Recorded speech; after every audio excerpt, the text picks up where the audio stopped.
Hello, welcome to a new video. I'm really excited about this. This is a draw this in your style video. I'm gonna take you through all the steps it took to make this illustration and talk about what draw this in your style actually is. If you're new here, my name is Sophie. Hello, I'm an artist. I am based in Melbourne, Australia, and I love sketchbooks, I love scribbles, I love soft curvy bodies and hairy legs, and colour and shape and rhythm and play. That's me.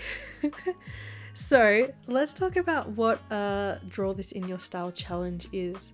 Something that I've been doing for years. I was doing it every year for a while, but I forgot about it for a couple of years and I thought, haven't done that in a while, let's do that. So here we are.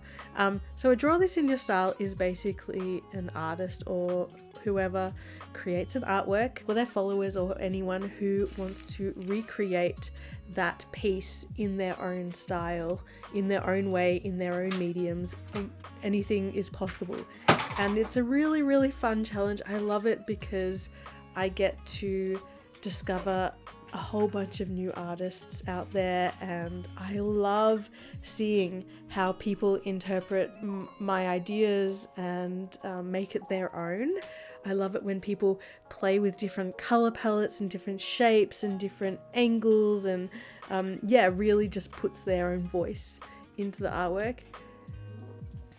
It's also great if you are someone who maybe struggles with coming up with original ideas from time to time, or if you're in a bit of an art funk or a bit of a slump, art block, and you just want someone to come up with an idea for you.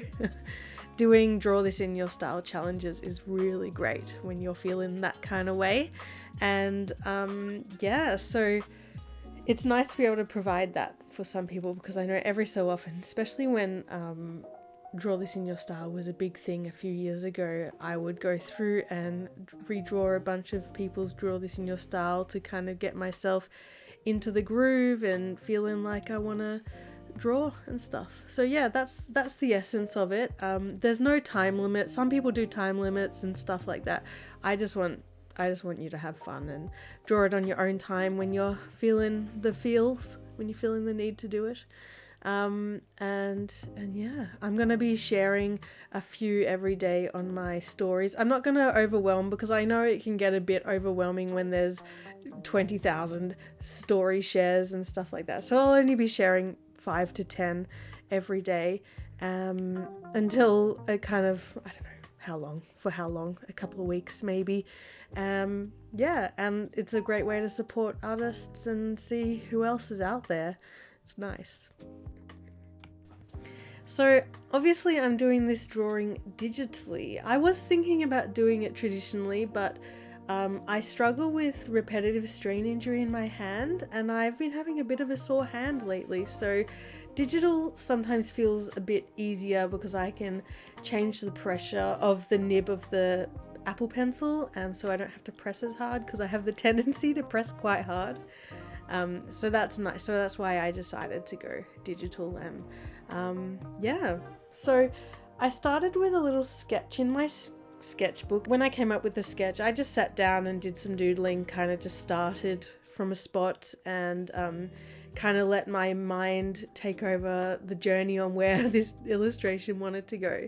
And I thought, that's a cute little illustration, and it's very, you can interpret it any way you want, especially with all the kind of psychedelic colors and swirls and whirls and stuff in the background. So I jumped onto my iPad and started drawing it, and I started with a quick sketch and then went through with a liner brush, and I just did a bunch of lines. I didn't mind if it was a bit wibbly wobbly in some spots. I quite like that, because I still want it to look kind of hand drawn, which it is, but yeah, sometimes with digital art sometimes I can get a bit perfectionist with it, so I'd like to remind myself that it's still a hand-drawn piece and that it's okay to have some unevenness in lines and that sort of thing. So here I am kind of filling out the line work, a little speedy time lapse of doing that. I really like drawing on the iPad. It's really satisfying, and I love me an undo button and an eraser tool because we know we don't have that in real life. So it's a bit of a luxury, and it's very fun to be able to move things around and play with color palettes and that sort of thing, which is nice. When I'm painting traditional, I adjust my color palette all the time, and I layer paint and that sort of thing. So I do have the tendency to adjust my color palettes a lot. So digitally allows me to do that really quickly. So satisfying. So I have a big iPad. What is it? 12.9 iPad, which I've had for a couple of years now, and an Apple Pencil. And I got one of those paper-like screen protectors, so it feels like nice and swooshy as I draw all over. It feels like I'm drawing on paper, and I highly recommend it. I'm not that particular about making sure the monitor colors are exactly perfect and stuff like that, because I know some people have a problem with the paper-like screen protectors, that they kind of, you lose a little bit of color a little bit, but I haven't really noticed, and if I have noticed, it's only been like a minuscule amount. And yeah,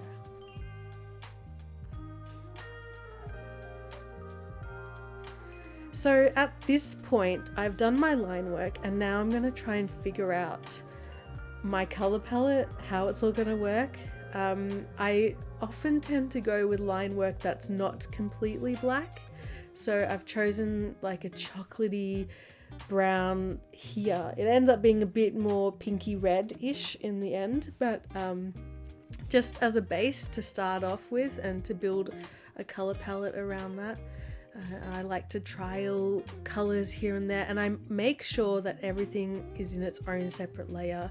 And I've also duplicated the line work layer a couple of times, so I have a backup of the line work in its pure form, which I can then use later. You'll see me using it later to manipulate and play with and that sort of thing. So yeah, I'm just gonna be throwing down some color here and there and seeing how it all works.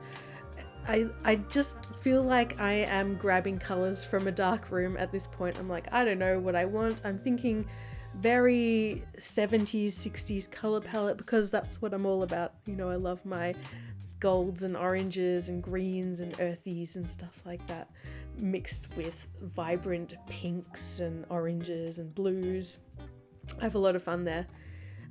So yeah, I'm using the outline layer. I set it to reference on the Procreate, and that means that every layer above and below it will reference the outlines. So that means I can fill in the color of I can block in my color on different layers without having to go around the edges and like erase and adjust and that sort of thing. It's great. And what you can do is you can flood fill a certain area, and while your pen is still on the screen, you can drag it left or right to let it bleed into the outlines and stuff.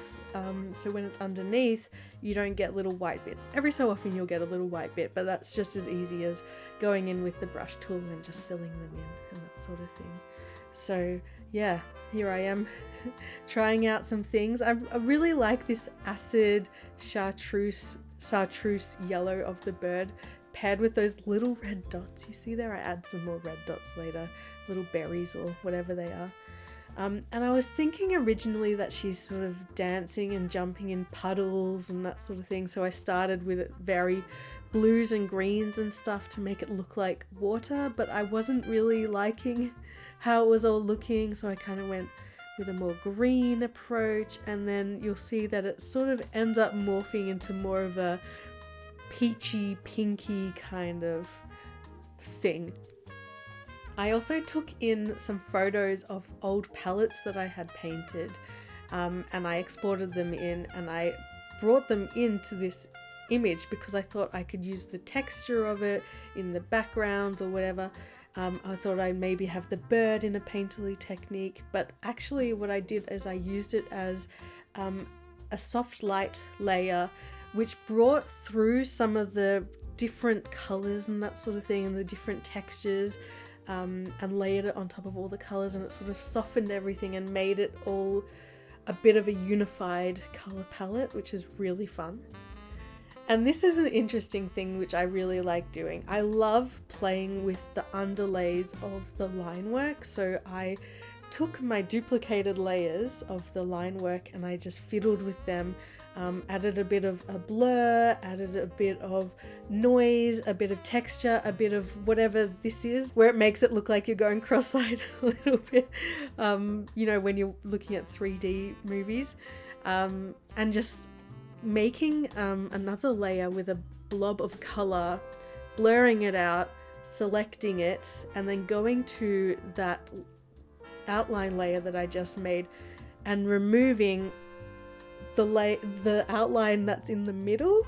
So it's only, the blurriness is only affecting the outside of the line work. And then I have taken my main outline, which is unaffected, and laid it on top. So it sort of gives this blurry, like underneath the main line work layers, I don't know, just like it makes it kind of feel like it's moving and makes it look maybe a little bit 3D. It just adds a little bit of visual interest, so it's not just like a flat thing.